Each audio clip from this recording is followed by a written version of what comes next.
marketing digital ele é muito ingrato, né? A gente, principalmente agora que o pessoal tem acesso à inteligência artificial, começa a seguir pessoas que dão dicas erradas, né? Porém, que nem você falou, o rapaz que vende curso, né? Então, no final, você compra aquilo, no final você não consegue executar. Exato. Né? E o próprio Érico Rocha vai citando, dando nomes aos bois aqui, você vai conseguir fazer 6 dígitos em 7 dias. Não consegue. Só se você contratar as ferramentas dele, despender pelo menos 3 dígitos. Eu sou cliente do Érico. É verdade. É complicado. É complicado, eu já fiz a fórmula do sucesso dele. E eu já também não fui enganado. Eu já sabia, eu sei, nada é de graça. Não existe fórmula mágica. Sim, existe mesmo. Quando vão vender um produto, a gente dá uma floreada a mais, passa, dá uma lustradinha a mais. Mas tem trabalho. Tem que ter essa dedicação, tem que ter ferramenta, que tem que ter tempo. Exato. Porque é isso, ou você contrata alguém, ou você gasta o tempo. Não existe marketing a custo zero, né? Exato. Quanto custa o seu tempo? Compensa eu fazer? Né? Então, e aí a gente utilizou toda essa inteligência para mirar no mercado alto. Por exemplo, a gente atendia uma doceria. A média de produto, de custo de produto deles, né, de ticket, era R$30. Para eles pagarem, sei lá, 2.000 mais 2.000 de impulsionamento, 4.000 por mês, quantos doces eles não tinham que vender, né? Exato. Agora, o carro não. Às vezes você trabalha com um segmento baixo, de carro até 70 mil, às vezes o lucro do cara é 10%, né? Então, ele tem 7 mil de lucro na venda de um carro, né? A gente consegue gerar valor com muito mais facilidade. Fora que é uma necessidade muito mais imediata, assim. Eles precisam trazer, eles querem crescer, eles têm essa ânsia de... E eles gostam de aparecer, né? Eles são vaidosos também. Exato. Recentemente. Isso é legal, eu acho que é bacana, porque eles acabam virando uma certa celebridade, assim, no ramo deles. Sim. Eu assisto muito filme americano, como todo mundo, né? E a gente vê lá nos Estados Unidos que até corretor de imóvel tem isso. Sim. Ele acaba virando o corretor, então é o rosto dele que vende. Isso eu acho que, por exemplo, a gente tem a exemplo disso, o Tecar. Que é a marca que vende, né? Ele cria o próprio nome, o branding dele. Eu acho isso bacana. A gente tem clientes que eles gostam tanto, eles seguem, eles falam assim, não, eu quero fazer igual o pastor, eu quero ter 20 vídeos por dia. Eu falei, mas pra quê? Não, porque eu quero vender. Não, mas pra vender com 8 posts por mês você consegue. Uhum. Aí ele, não, mas eu quero ter 30 por dia. Então vai ficar caro isso. Uhum. Ele vai ajustar a expectativa. Além de vender carro, ele também quer virar celebridade. Então são dois produtos diferentes, né? Completamente. Exato. É engraçado, mas é um mercado muito bacana, assim. Sim. Todo dia a gente aprende, né? Com certeza. Porque é aquilo, tem nuances completamente diferentes. O auto shopping, por exemplo, se a gente atende uma loja, a gente vai vender para todas as outras, né? O marketing digital ele é muito ingrato. Né? A gente, principalmente agora que o pessoal tem acesso à inteligência artificial, começa a seguir pessoas que dão dicas erradas, né? Porém, que nem você falou, o rapaz que vende curso, né? Então, no final, você compra aquilo, no final você não consegue executar. Exato. Né? E o próprio Érico Rocha vai citando, dando nomes aos bois aqui, você vai conseguir fazer 6 dígitos em 7 dias. Não consegue. Só se você contratar as ferramentas dele, despender pelo menos 3 dígitos. Eu sou cliente do Érico. É verdade. É complicado. É complicado, eu já fiz a fórmula do sucesso dele. E eu já também não fui enganado. Eu já sabia, eu sei, nada é de graça. Não existe fórmula mágica. Sim, existe mesmo. Quando vão vender um produto, a gente dá uma floreada a mais, passa, dá uma lustradinha a mais. Mas tem trabalho. Tem que ter essa dedicação, tem que ter ferramenta, que tem que ter tempo. Exato. Porque é isso, ou você contrata alguém, ou você gasta o tempo. Não existe marketing a custo zero, né? Exato. Quanto custa o seu tempo? Compensa eu fazer? Né? Então, e aí a gente utilizou toda essa inteligência para mirar no mercado alto. Por exemplo, a gente atendia uma doceria. A média de produto, de custo de produto deles, né, de ticket, era R$30. Para eles pagarem, sei lá, 2.000 mais 2.000 de impulsionamento, 4.000 por mês, quantos doces eles não tinham que vender, né? Exato. Agora, o carro não. Às vezes você trabalha com um segmento baixo, de carro até 70 mil, às vezes o lucro do cara é 10%, né? Então, ele tem 7 mil de lucro na venda de um carro, né? A gente consegue gerar valor com muito mais facilidade. Fora que é uma necessidade muito mais imediata, assim. Eles precisam trazer, eles querem crescer, eles têm essa ânsia de... E eles gostam de aparecer, né? Eles são vaidosos também. Exato. Recentemente. Isso é legal, eu acho que é bacana, porque eles acabam virando uma certa celebridade, assim, no ramo deles. Sim. Eu assisto muito filme americano, como todo mundo, né? E a gente vê lá nos Estados Unidos que até corretor de imóvel tem isso. Sim. Ele acaba virando o corretor, então é o rosto dele que vende. Isso eu acho que, por exemplo, a gente tem a exemplo disso, o Tecar. Que é a marca que vende, né? Ele cria o próprio nome, o branding dele. Eu acho isso bacana. A gente tem clientes que eles gostam tanto, eles seguem, ele fala assim, não, eu quero fazer igual o pastor, eu quero ter 20 vídeos por dia. Eu falei, mas pra quê? Não, porque eu quero vender. Não, mas pra vender com 8 posts por mês você consegue. Uhum. Aí ele, não, mas eu quero ter 30 por dia. Então vai ficar caro isso. Uhum. Ele vai ajustar a expectativa. Além de vender carro, ele também quer virar celebridade. Exatamente. Então são dois produtos diferentes, né? Completamente. Exato. É engraçado, mas é um mercado muito bacana, assim. Sim. Todo dia a gente aprende, né? Com certeza. Porque é aquilo, tem nuances completamente diferentes. O auto shopping, por exemplo, se a gente atende uma loja, a gente vai vender para todas as outras, né? Sim. Meu pai, ele não podia ver uma Caravan. Quanto mais velha, melhor. Chevette, então, nossa senhora. Já fui picado por esse bichinho também. É muito legal você gastar tempo e dinheiro para ressuscitar um carro antigo, cara. E aí, o meu pai, ele despendia mesmo de tempo, ele reformava. Às vezes ele comprava, uma vez chegou em casa 3 caravans. Uma andava e as outras 2 vieram de guincho. Uhum. Aí eu era moleque e falei assim, o que o pai tá fazendo, né? Aí meu pai falou assim, que ele vai tirar a peça de 2 para consertar uma. Eu imaginei. Ele comprou 2 bem zoadinhos. Já vem com o kit reparo, já. O kit reparo. Não, e é um mercado gigantesco. Não existe mais esse farol. Não, então tem um cara que é especializado em fazer farol de carro antigo. Exato. O marketing digital ele é muito ingrato. Né? Principalmente agora que o pessoal tem acesso à inteligência artificial, começa a seguir pessoas que dão dicas erradas, né? Porém, que nem você falou, o rapaz que vende curso, né? Então, no final, você compra aquilo, no final você não consegue executar. Exato. Né? E o próprio Érico Rocha vai citando, dando nomes aos bois aqui, você vai conseguir fazer 6 dígitos em 7 dias. Não consegue. Só se você contratar as ferramentas dele, despender pelo menos 3 dígitos. Eu sou cliente do Érico. É verdade. É complicado. É complicado, eu já fiz a fórmula do sucesso dele. E eu já também não fui enganado. Eu já sabia. Eu sei, nada é de graça. Não existe fórmula mágica. Sim, não existe mesmo. Quando vão vender um produto, a gente dá uma floreada a mais, dá uma lustradinha a mais. Mas tem trabalho. Tem que ter essa dedicação, tem que ter ferramenta, que tem que ter tempo. Exato. Porque é isso. Ou você contrata alguém, ou você gasta o tempo. Não existe marketing a custo zero, né? Exato. Quanto custa o seu tempo? Compensa eu fazer? Né? Então, e aí a gente utilizou toda essa inteligência para mirar no mercado alto. Por exemplo, a gente atendia uma doceria. A média de produto, de custo de produto deles, né, de ticket, era R$30. Para eles pagarem, sei lá, 2 mil mais 2 mil de impulsionamento, 4 mil por mês, quantos doces eles não tinham que vender, né? Exato. Agora, o carro não. Às vezes você trabalha com um segmento baixo, de carro até 70 mil, às vezes o lucro do cara é 10%, né? Então, ele tem 7 mil de lucro na venda de um carro, né? A gente consegue gerar valor com muito mais facilidade. Fora que é uma necessidade muito mais imediata, assim. Eles precisam trazer, eles querem crescer, eles têm essa ânsia de... E eles gostam de aparecer, né? Eles são vaidosos também. Exato. Recentemente. Isso é legal, eu acho que é bacana, porque eles acabam virando uma certa celebridade, assim, no ramo deles. Sim. Eu assisto muito filme americano, como todo mundo, né? E a gente vê lá nos Estados Unidos que até corretor de imóvel tem isso. Sim. Ele acaba virando o corretor, então é o rosto dele que vende.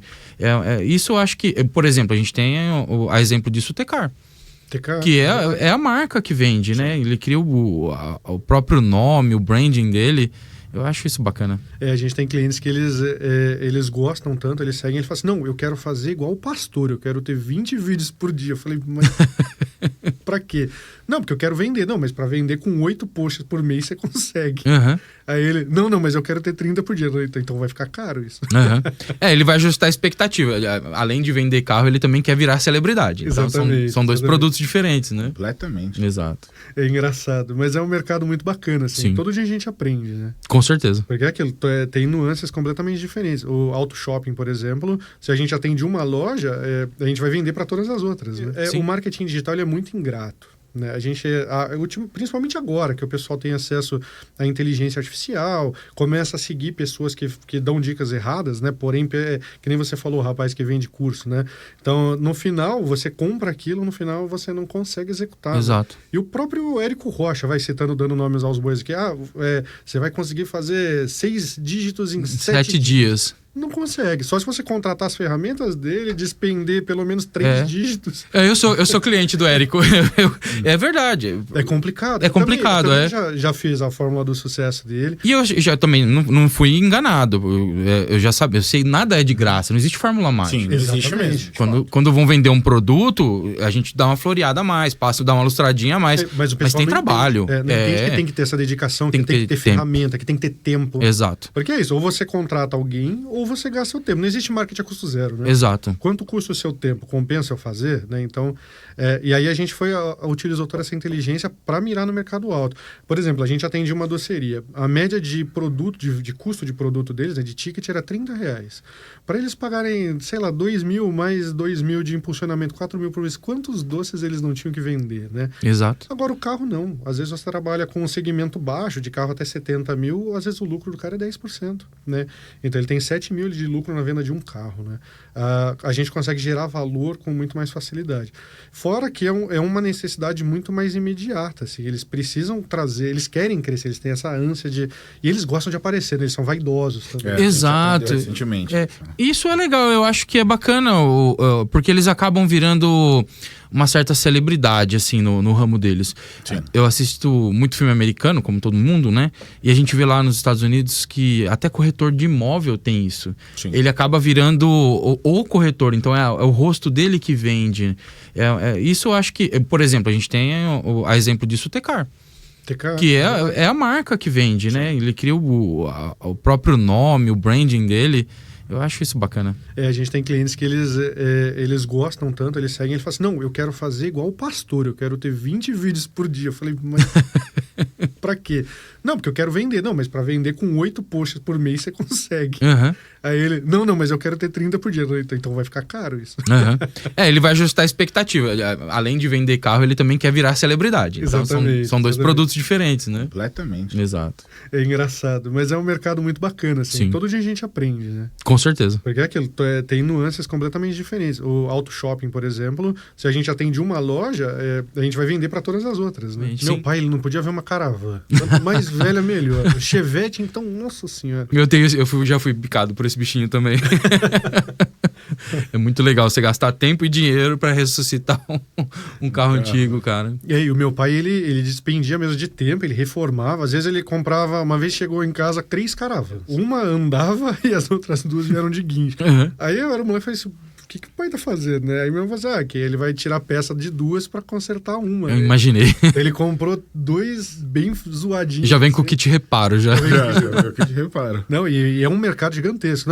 Não existe mais esse farol. Não, então tem um cara que é especializado em fazer farol de carro antigo. Exato. Porque tem indústria de peças de Fusca ainda, né? Sim. Tem Fusca, ainda tem redução. Pessoal que faz chapa, que faz capô, faz porta. Não, mas Fusca, se você entrar... Meu sogro tem autopeça, né? Uhum. Aqui em Santo André. Se você entrar na loja dele e falar assim, eu quero montar um Fusca do zero. Ele tem todas as peças para montar um Fusca do zero. Puxa, que legal. Fusca tem todas as peças de reposição, seja motor, seja carroceria. Já virou o Lego do colecionador. Já.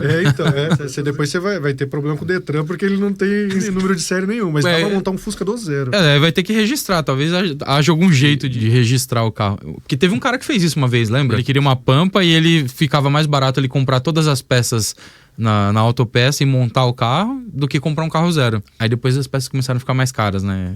Invertendo. E ele teve a única Pampa zero, né? A última parou de fabricar em 98, né? Não, mas foi nessa época mesmo. Quando ela estava sendo vendida ainda. Olha. E ele falou... Porque assim, ficava mais barato ele montar o carro do zero do que comprar na concessionária. Caramba. Depois a gente pesquisa que você vai ver. Foi um caso icônico. Curioso. Esse cara mudou um pouco a história do mercado. O preço das peças acabou mudando o conceito, né? Por conta desse cara. Então, mas o Fusca, se você não quiser um usado, quiser montar um zero, qualquer autopeça te fornece peça suficiente. Legal. Eu já achei meu próximo hobby. Um Lego.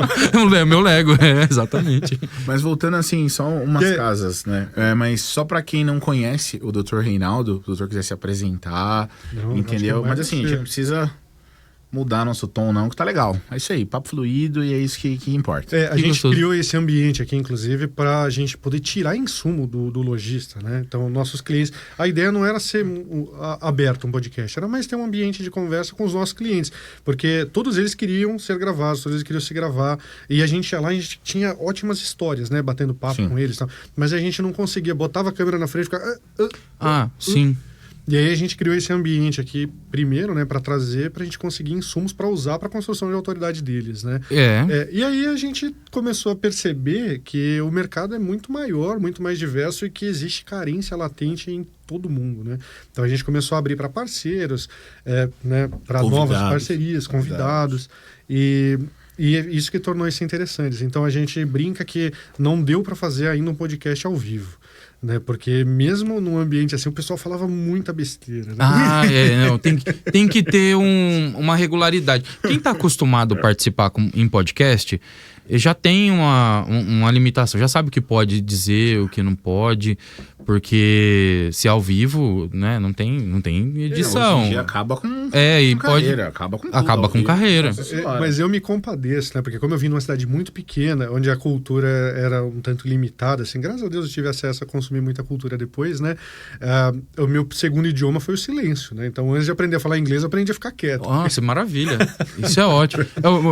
O mundo precisa ouvir isso, cara. O mundo precisa ouvir isso. E porque isso é uma grande verdade, né? Até tem um ditado... Olha, se hoje a gente resolvesse pegar os antigos ditados e colocar em prática, não precisava de um monte de livro que está sendo reescrito aí. Lugar diferente. Que já dizem, né? Tem dois ouvidos e uma boca. Ou seja, você ouve mais e fala menos, né? É verdade. O pessoal ainda fez o livro lá... As 5 pessoas que influenciam... Eu não me recordo o título, mas assim, você é a média das 5 pessoas que te cercam, né? É isso. Minha avó dizia, né? Me diga com quem andas e te direi quem és. Mesma coisa. Eu não precisava do livro. De fato. Só que eu sigo o conselho desde quando eu era criança, li o livro e continuo aplicando. Quer que eu faça uma apresentação? Por favor. Gentileza. Bom, pessoal, em primeiro lugar eu quero agradecer a oportunidade de estar aqui, batendo esse papo super agradável com vocês. Meu nome é Reinaldo Vilaverde Júnior, eu sou advogado, trabalho para Poço Advogados e lá eu sou coordenador do Departamento de Direito Veicular. E o que isso significa? Que nós desenvolvemos métodos para defender o lojista de veículos usados nas relações de consumo. Porque tem havido muito abuso por conta de uma lacuna no Código de Defesa do Consumidor. E ele não trata da relação de consumo de produtos usados.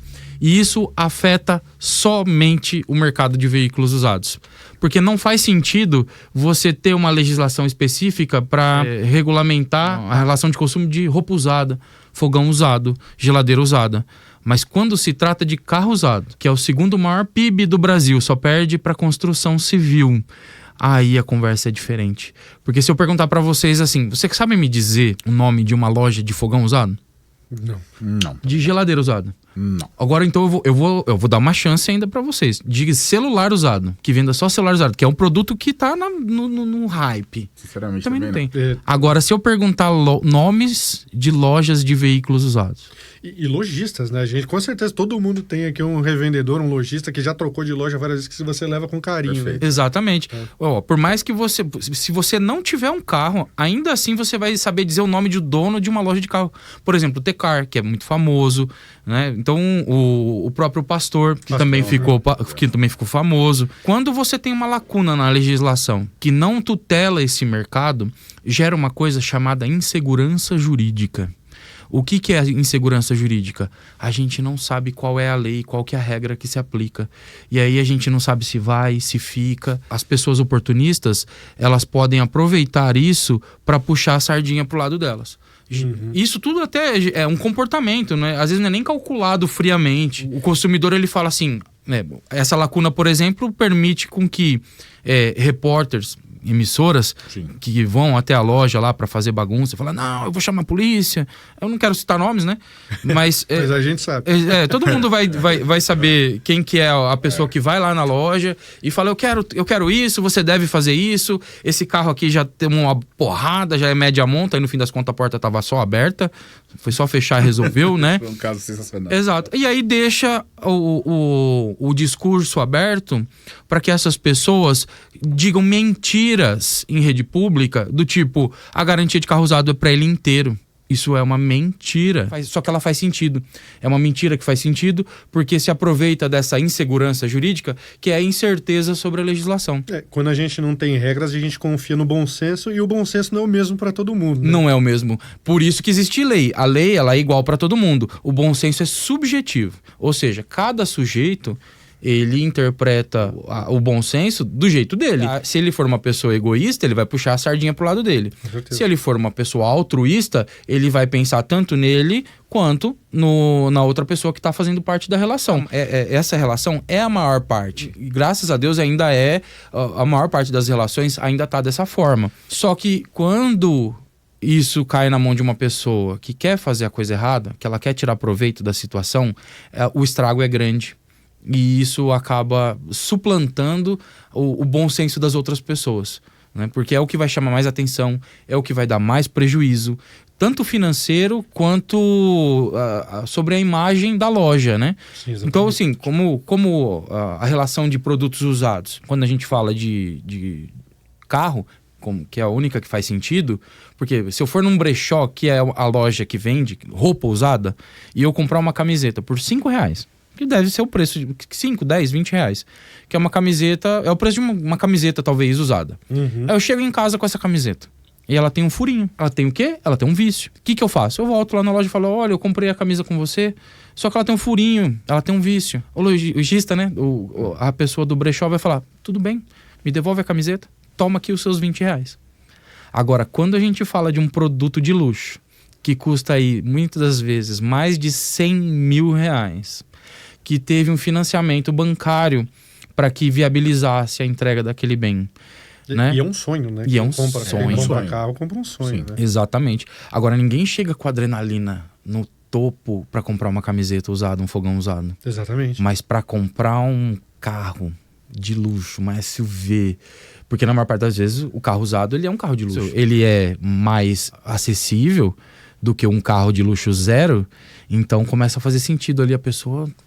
Nossa, ela tá nas nuvens quando ela tá comprando. Eu falo isso porque isso faz parte, inclusive, do método que a gente usa. Porque o consumidor de carro usado, ele chega para comprar, ele tá com a expectativa lá no teto.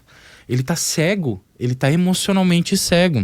Então, por isso que todas as defesas que eu faço, todas, a primeira coisa que ele fala, eu fui enganado.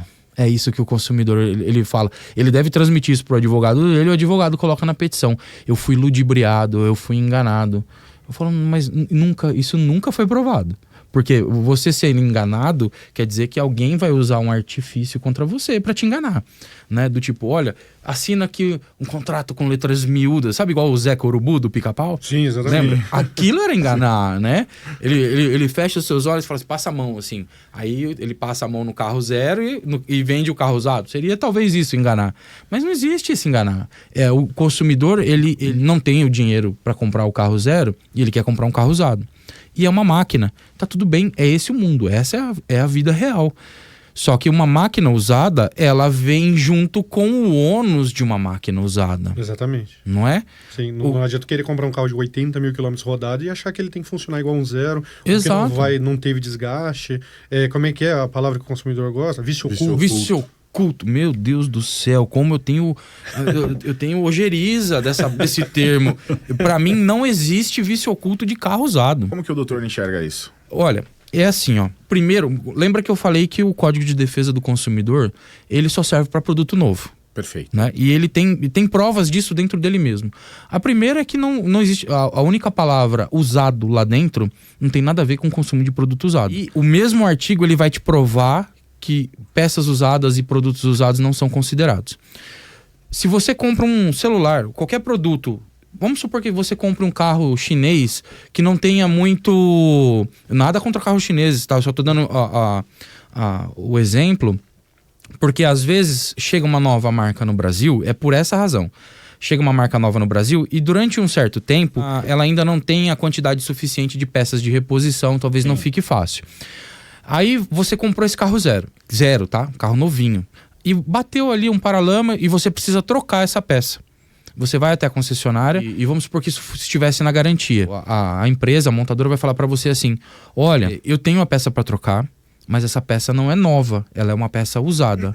Você autoriza eu trocar por uma peça usada? Então, é esse o contexto do Código de Defesa do Consumidor quando aparece a palavra usada. Porque se a peça for usada para fazer uma reposição em garantia, o carro novo, produto novo, se for a peça usada para troca, eu preciso da autorização do consumidor.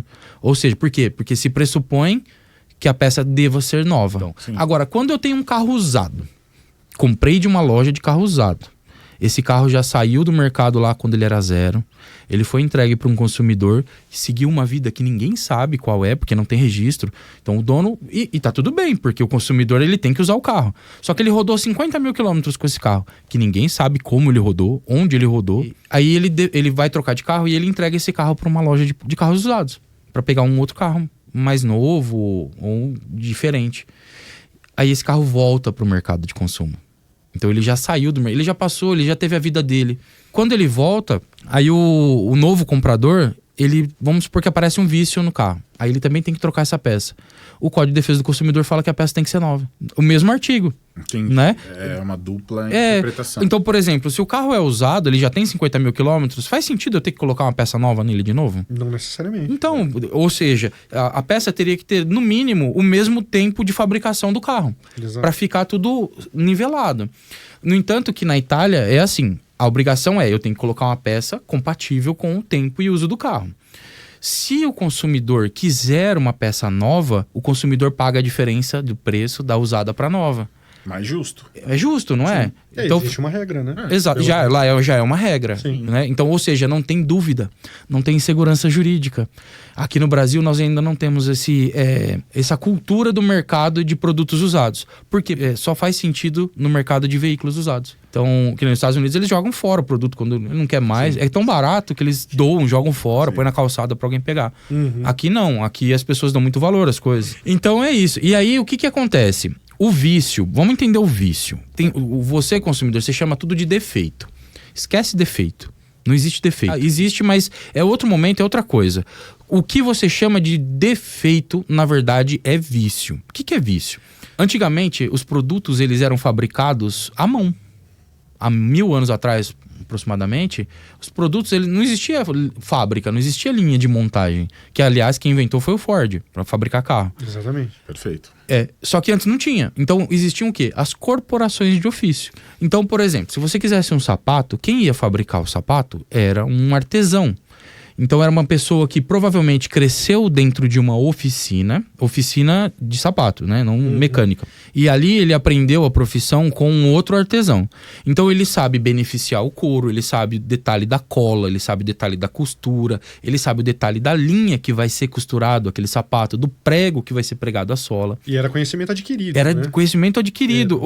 Estudar isso. Não tinha curso, não tinha Senac, não tinha Senai, não tinha nada. A transmissão do conhecimento era de mestre, por isso que eram os mestres artesãos. E eram pessoas de prestígio, tá? Porque é como se fosse um grande industrial hoje. O que ele fazia? Ele adotava essa pessoa. Então, por exemplo, se eu quisesse colocar o meu filho numa faculdade hoje, eu ia chegar para esse mestre artesão e falar assim: o senhor aceita o meu filho como aprendiz? Aí ele vai falar assim, aceito. E o meu filho vai passar a morar, a conviver com esse mestre. Porque ele vai começar a executar as tarefas mais simples possíveis, que é fazer limpeza, né? Se fosse um restaurante, lavar copos, lavar pratos, descascar batata. Vai começar do zero. E em algum momento, esse artesão, ele vai começar a passar técnicas mais sofisticadas para ele e colocar ele em responsabilidades maiores. Onde eu quero chegar com essa conversa? Que o produto, no final da fabricação, ele é perfeito. E todos os produtos são perfeitos porque eles são feitos manualmente, ali, um a um. Todos os produtos que eu entregar para os meus consumidores, eles têm a presunção de serem perfeitos. Quando o Ford inventou a linha de montagem, na sequência, outras indústrias passaram a utilizar a mesma tecnologia. A Heinz, por exemplo, a marca de ketchup. De ketchup, de molho, sim. Exato. Ela usou a mesma tecnologia da linha de montagem para agilizar o processo de produção, porque naquela época alimentos eles sofriam muito com conservantes químicos muito pesados. E o Heinz, ele inventou um ketchup que não tinha isso, então ele era conservado à base de vinagre. Combinou ali com a chegada da energia elétrica, da iluminação por eletricidade, e ele continuou também na linha de montagem. E aí começou-se a perceber que alguns dos produtos que eram fabricados em linha de montagem, mais complexos, eles mesmo passando por um setor de qualidade, de controle de qualidade, ele chegava na mão do consumidor e ainda assim não funcionava bem. Isso, inclusive, está num estudo do Risato Nunes, que é um dos maiores doutrinadores de direito do consumidor do Brasil, a quem eu admiro e acompanho o trabalho dele, né? E aí, ou seja, criou-se um seguro para o consumidor para que, caso esse produto fabricado na linha de montagem tenha uma falha, que ele possa trocar esse produto, não é justo? Ele pagou, não é? Sim. Isso a gente chama de garantia, tá? Que ninguém sabe o que é garantia. Todo mundo fala de garantia o tempo inteiro, mas ninguém sabe o que é garantia. Então a garantia é esse seguro que o consumidor tem para que, se ele adquirir um produto que veio com uma falha do processo de fabricação, que é o vício. Então a falha no processo de fabricação é chamada de vício. Vamos pensar num celular. Então você tem o seu celular, aí você compra lá numa loja Magazine, legal, você vai lá no shopping e compra. Só que você não vai tirar da caixa e ligar na frente do lojista. Tem loja que faz isso, ela já testa na sua frente, né? Sim. Mas vamos supor que você pegou o produto, chegou na sua casa e tentou ligar, apertou o botão. Não funcionou. Aí você põe o carregador, bom, deve estar sem bateria. Não funciona. Você fez tudo o que deveria fazer para o produto funcionar. Não funciona. O que aconteceu? Houve uma falha no processo de fabricação. O que você faz? Você volta lá e fala, troca para mim. Aciona a garantia. Sim, exatamente, garantia. Isso é a garantia. Se você não trocar, o que você pode fazer? Aí tem a lei, né? O fornecedor ele tem o direito de reparar o vício dentro de 30 dias. Perfeito. Que é absoluto. Isso é um benefício de ordem que o fornecedor tem. Lojista, você tem 30 dias para reparar o veículo caso dê algum vício. Ah, vou levar no meu mecânico e depois te mando a conta. Não, o consumidor ele tem que trazer o carro para você arrumar. A não ser que você autorize, aí é uma mera liberalidade sua, né? Mas você primeiro, antes do consumidor exigir troca, abatimento proporcional, devolução, o fornecedor ele tem 30 dias para reparar. E aí o consumidor ali ele exerce o seu direito de esse seguro que a gente chama de garantia, para trocar o produto por questão do vício de fabricação. Agora eu vou fazer uma pergunta cabal. Existe fábrica de carro usado? Não existe. Não existe. Então por que eu tenho que dar garantia de carro usado? Exatamente. Essa é uma excelente observação. Certo. Por quê? Vamos lá. Vou deixar bem claro para todo mundo, eu não sou contra o Código de Defesa do Consumidor. Eu sou um fã do Código de Defesa do Consumidor. O meu trabalho é trazer um equilíbrio para a relação de consumo de produtos usados. É isso que eu quero mostrar para o mundo. É equilibrar e mostrar que nem muito para lá, nem muito para cá. Inclusive, quero agradecer ao diretor da Fundação Procon, Luiz Orsatti Filho, que ele sempre nos recebe de braços abertos pela Alvesp, pelo Sindialto, ao qual nós somos parte do corpo jurídico, né? E a gente sempre tem uma conversa muito próxima, e o Procon sempre esteve muito aberto a tentar entender e a ouvir as nossas demandas. Só que a alteração de legislação, ela não começa pelo Procon, ela tem que começar pelo Senado, lei federal. Então, nós temos que provocar os nossos políticos para poder melhorar isso. Só que o Código de Defesa do Consumidor, ela é a queridinha do Brasil. Ela é a lei mais querida do Brasil. 95% dos processos que tramitam nos juizados especiais, o antigo pequenas causas, são relações de consumo. Por isso, ela é uma lei muito boa. Todo mundo é consumidor. Eu sou consumidor, vocês são consumidores desde a hora que a gente acorda. Enquanto a gente está dormindo, a gente também é consumidor. Está ali com a sua coberta, com o seu cobertor, com o seu colchão, com a energia elétrica, com tudo. O Netflix paga mensal, né? Então ele já está pago. Exatamente. Porque você vai dormir ali, né? Eu coloco para dormir, né? Quase um hipnótico, né? É tipo isso. Então, a ideia é essa. Então, assim, não existe fábrica de carro usado. A questão é, o consumidor, ele não pode ficar desguarnecido. O Código de Defesa do Consumidor, ela é uma lei, assim, ela é feita para proteger muito o consumidor. Então ele pega o consumidor como um hipossuficiente. Existem princípios ali de que o sistema tem que proteger o consumidor. Isso é maravilhoso. Na minha cabeça não se trata de garantia, mas se trata de uma segurança que o consumidor tem, mesmo que ele compre um produto usado. Só que lembra, o CDC não fala de produto usado. Então eles acabam pegando uma coisa pela outra. Então, se é carro usado, tem garantia? É garantia também. Então usa o mesmo instituto. Só que aí começa a dar os problemas. É pro carro inteiro? É pra metade? É pra motor e câmbio? 90 dias, 3.000 quilômetros? E aí que começam as construções da jurisprudência. Quando? Porque assim, a lei é genérica. Desculpa ter que entrar um pouco assim, em questões técnicas de direito, que é uma chatice, né? Mas temos que falar sobre isso para poder explicar da onde que vem. Não, e é bom até, desculpa, fazendo adendo, eu tava sem carro, aí eu tava vendo a possibilidade de alugar. Eu falei assim, será que eu alugo? E no contrato de aluguel você tem que estipular a quilometragem mês, já que não é a gente que vai arcar depois com a manutenção, né? Mas o Código de Defesa do Consumidor ali, nessa brecha, assim, todos os lojistas e outras pessoas falam que 3.000 quilômetros, 3 meses. Mas, poxa, se eu assinei um contrato de 500 quilômetros por mês, então eu tenho 1.500 quilômetros ou 3 meses, né? Então, fica muito subjetivo mesmo, né? Fica se você não escrever no contrato. Exatamente. Porque, assim, a ideia é exatamente nesse ponto que a gente vai chegar. Porque a lei, ela é genérica. Toda lei é genérica, né? Então, ela começa... É igual o funil de vendas. Você começa genérico ao extremo. É o mundo das ideias do Platão lá. Então, vamos colocar uma ideia de lei. Como que a gente faz quando tem um caso na vida real? Ela sai do genérico e vem para o caso concreto. É isso que quando a gente ouve na televisão, os ministros falarem, olha, no caso concreto vai ser aplicado da seguinte forma. Por quê? Então, por exemplo, você sabia que você não é proibido de matar ninguém? A lei não fala, é proibido matar. A lei fala, matar alguém. Qual que é a consequência por matar alguém, entendeu? Exatamente. Então, a lei é genérica. Extremamente interpretativo. É porque assim, se você matar, não tem como te impedir de matar. Né? Se você, na sua cabeça ali, você calcular, fizer direitinho, você não vai deixar ninguém te impedir. Mas se você fizer e se provar que fez, você tem uma pena. Né? Então, toda lei é assim. Ela é genérica e depois vem para o caso concreto. Então, quando vem os processos dos consumidores que não sabem realmente o direito que tem por conta da insegurança jurídica, e aí usa o judiciário para discutir se tem direito ou não. Aí o juiz vai analisar o caso concreto. Então, o caso concreto, ele vai observar diversos fatores. Usos e costumes, a própria lei, né? A lei é o primeiro, né? Então tem uma pirâmide lá, a lei é a referência, ela é genérica, mas ela é referência. Certo. Mas, bom, temos uma lacuna. E aí? A tal da brecha na lei, sabe? Que o pessoal fala da brecha da lei. No Brasil é proibido ter brecha na lei. Não tem, não existe. Nenhuma lei no Brasil tem brecha. O que tem é lacuna. Entendeu? E não é a mesma coisa. Sim, porque existe uma outra lei que diz que não pode ter brecha. E a lacuna tem que ser preenchida por quem? Pelo juiz. É uma lei que chama LINDB, Lei de Introdução às Normas do Direito Brasileiro. É uma lei básica, qualquer aluno de direito vai estudar no primeiro ano na faculdade. Interessante. É interessantíssimo, porque a lacuna ela tem que ser preenchida pelo juiz, porque ele está julgando o caso concreto. A gente aponta a lacuna, né, fala assim, olha, a legislação ela não fala sobre produto usado, ela não fala sobre a relação de produto usado.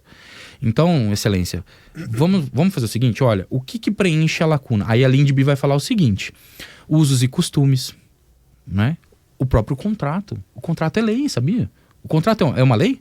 Porque você tem lá no topo da pirâmide das leis a Constituição. E lá embaixo você tem contrato. Contrato é uma lei. No entanto que existe um jargão no direito que diz que o contrato faz lei entre as partes. Né? Exatamente. Só que aí entram outras questões mais complexas que assim, o consumidor ele é a parte mais fraca, sempre, é o suficiente, né? Então você não pode fazer um contrato que beneficie muito o fornecedor em detrimento do consumidor. Então vocês vão lembrar dos contratos de adesão, por exemplo, das empresas de telefonia, que é tudo igual os contratos, você não tem como escolher as cláusulas, né? E aí que eu falo, o contrato da venda de carro usado não é um contrato de adesão, ele é um contrato de informação. Quando o lojista perceber isso, que o direito de informação é o único princípio, é o único artigo do Código de Defesa do Consumidor que protege ele não vai ter mais tanto problema. Na informação nós temos o contrato na venda, né? O certificado de garantia, que tem que ser um documento à parte. Ele não pode estar no mesmo documento que o contrato. Porque se você parar para pensar, não é mais fácil eu pegar tudo, colocar num documento só e o cliente assina uma vez só no final? Foi o que eu fiquei refletindo agora. Exatamente. Bem mais fácil, não é? Só que assim, não é mais fácil de eu enganar alguém se eu fizer isso? Sim, que aí a letra vai ter que ser miúda. Margens para muitas interpretações, sim. Exato. O correto qual que é? O contrato é uma coisa, certificado de garantia é outro. Isso que eu tô falando só de 2 documentos, hein? Então o contrato, aí ele traz a questão da garantia limitada a motor e câmbio, 90 dias ou 3 mil quilômetros, não é? Então estamos falando de produto usado. Certo. 90 dias está no Código de Defesa do Consumidor. Tá legal, artigo 26. Os 3 mil quilômetros não tá. Mas isso é um costume que vem sendo utilizado pelo mercado há tanto tempo e se ele tiver descrito no contrato, num processo judicial ele é aceito pelo juiz. Vira uma regra. Curioso isso. É. Agora entrando um pouco mais no dia a dia, assim, quais são as principais causas assim que o doutor costuma lidar? Processos judiciais, você fala, né? Erro de lojista? Não, causa no geral.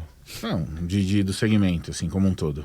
Bom, então são esses processos onde o consumidor, ele quer abusar da loja. Ou quando ele se arrepende. Você sabe que você pode se arrepender de compra, né? Sim, sim. Só que não é de qualquer compra. Digitais, acho que é 30 dias, né? É 7 dias. 7 dias. Para compras que sejam feitas fora do estabelecimento. Para resumir, né? Então, por exemplo, você compra um tênis pela internet. Sim. Né? Você comprou lá numa plataforma grande de venda lá. Só que a forma... Você costuma calçar 42. Esse é o seu... Desde os 17 anos você usa 42. Aí você comprou um tênis 42. E o tênis chegou para você e não serviu. Porque a forma daquele produto era diferente. Você não teve a oportunidade de manusear aquele produto na prateleira. O que você precisa fazer para devolver esse tênis? Logística reversa hoje tem, né? Então você aciona a loja, coloca no correio e às vezes eles arcam com os custos, às vezes é dividido, às vezes é só seu, né? Então depende. Ou seja, você só tem que apertar um botão. Exatamente. Você precisa se justificar? Não. Por quê? Porque a lei, o artigo 49 do CDC, ele te assegura isso. Já é até praxe hoje, né? As lojas já têm a política pronta. Nem reclama. 7 dias é o mínimo. Tem loja que aceita mais. Aí é liberalidade. A lei manda 7 dias. Só que isso é só para compras fora do estabelecimento. Compra presencial não tem direito nenhum de arrependimento. Nenhum. 0. Se eu comprei, assinei contrato, não tenho direito de arrependimento. Só pra gente colocar num termo prático. Então, hoje, se eu for até uma loja comprar um carro lá, assino toda a documentação lá, e por algum motivo cheguei em casa, conversei com a minha esposa e ela falou, não quero esse carro aqui. Vai lá e devolve. E aí é claro que não foi ela que se arrependeu, foi você que se arrependeu. Exatamente. Mas eu não teria possibilidade, então, de devolver o veículo? Não, isso não tá previsto na lei, porque isso é um arrependimento. Você se arrependeu por sua esposa, né? Sua esposa te fez se arrepender, na verdade. Ela mostrou pra você o quanto você estava equivocado exatamente. com aquela compra. E isso acontece. Isso que você acabou de falar é cômico, mas isso acontece muito no dia a dia. Só que assim, o consumidor ele já sabe que ele não pode falar que se arrependeu. Porque o arrependimento é só para compras virtuais, né? Sim. À distância. Então, como ele sabe que ele não pode se arrepender, o que ele começa a fazer? Ele começa a procurar pequenas coisas para chamar de vício. Defeito. Vício oculto. Aqui, não funciona ali. Não quero mais. Exato. Só que ele não pode falar que não quer mais. Ele sabe que não pode. Aí o que ele vai fazer? Ele vai começar a achar um defeito para chamar de seu, um vício para chamar de seu. Ele vai começar a encher a paciência do lojista. Olha, deu um problema aqui. Isso é vício oculto e não sei o quê. Lembra que eu falei que eu não acredito em vício oculto? Sim, sim. Se não existe fábrica de carro usado, para mim não existe nem vício de carro usado. Vai existir vício oculto? O vício oculto é aquela falha na fabricação que você não percebe logo de cara, que ela vai aparecer depois. Por exemplo, tem alguns carros hoje em dia que o eixo é fabricado com aço de má qualidade. Porque a gente sabe que existem níveis de têmpera de aço. Exato. Então tem aços que são mais macios e aços que são mais rígidos. Então, por exemplo, você vai ter que nem o canivete suíço da Victorinox, né? Ele é cara, eu tenho há 10 anos que eu uso ele intensamente e ele ainda parece 0. Sim. Por quê? Porque o aço foi bem forjado. né? Agora aí você compra o mesmo canivete numa loja duvidosa, não dura uma semana de você cortar um pedacinho de madeira, né? Sim. Então por quê? Porque a qualidade do aço é diferente. Aí você pega um carro que ele tem o eixo fabricado com um aço errado, com um aço mais macio, ele trinca. Só que você não vai perceber isso na hora que você comprou o carro lá na fábrica. Depois de 50, 40 mil quilômetros, esse eixo vai trincar. E isso é um vício oculto. Porque é uma falha do projeto, não é nem da fabricação. Foi o engenheiro que projetou mal o material que ia formar o eixo e depois foi para montagem e chegou na mão do consumidor. Se não trincar na mão do consumidor que comprou direto da montadora, ele vai chegar no mercado de usados. É justo o lojista de carro usado ter que arcar com isso? A questão do trocador de calor da Compass. Eu ia comentar justamente isso. Cara, é justo. Até o Ministério Público... Exato, foi contra a Stellantis. Sim. Não é? É justo o lojista ter que arcar com esse problema de projeto que vai chegar lá na frente na mão dele?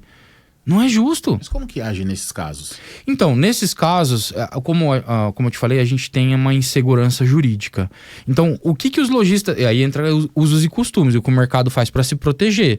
Não compra Compass. Ou, quando, por exemplo, eu tenho clientes que quando ele compra a Compass, ele já manda trocar a peça. Calor, o né? trocador. Ou ele faz uma adaptação lá, porque hoje de radiador. tem o kit, né? De radiador, isso mesmo. Ele já faz isso. Então, ele já pergunta, você já trocou? Ele não pergunta se deu problema, porque ele sabe que vai dar problema.